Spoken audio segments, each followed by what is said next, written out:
So I'm here with John Dickson from Denim Group. So John, you're back from your whirlwind tour from BlackHat. Give us some of your first impressions.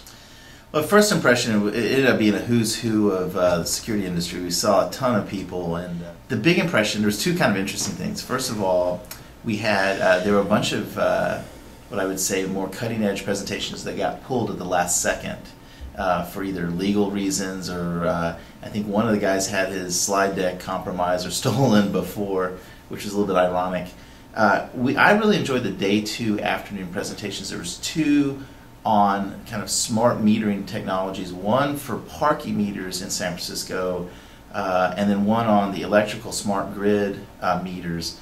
The big thing that I got out of that presentation is the trust that the big transportation entities have in their the companies that build these meters for them. They have a just kind of a unfortunate or a misplaced trust in the manufacturers of these systems, primarily the standalone meters.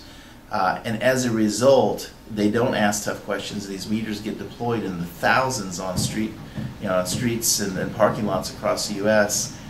Without a rigorous set of tests. And these guys were able to break in and essentially show that how they could populate a card with money and go and park for free and put $900 or $999 on every parking meter.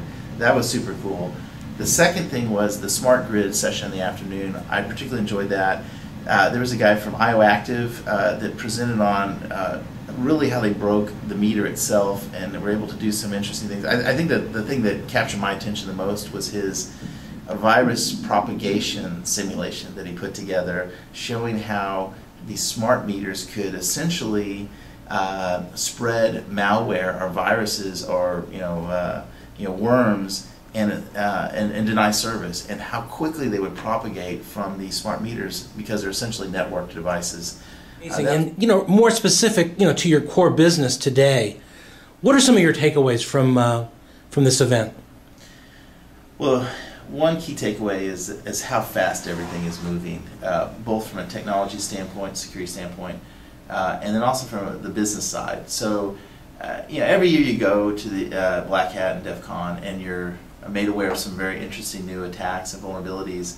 So I keep emphasizing to our staff and our clients how much they have to invest in keeping up with the latest stories about breaches, technical vulnerabilities. We learned a bunch about how some of these breaches occurred, and it's instructive for our clients.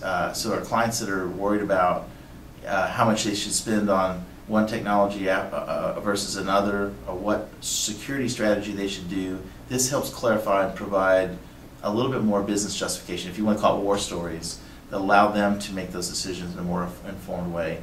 So that's one thing. The other thing is just the landscape of the security business. And a lot of the attendees are less business focused. Certainly the majority of the sessions were about the technology and about hacking and the whole vulnerability community. But what we learned right before the conference is there was one of the big application security white box testing companies or code scanning companies got bought out. That's Ounce Labs was bought out right before that. So we spent a lot of time with our friends at White Hat throughout the conference talking to them. And it just is one of these things where you look up, and through acquisitions, mergers, and new companies, you really have to be evaluating every 3 to 6 months who you're working with, who you're talking to, and what you're embracing as tools or technologies if you're a consulting firm like ours.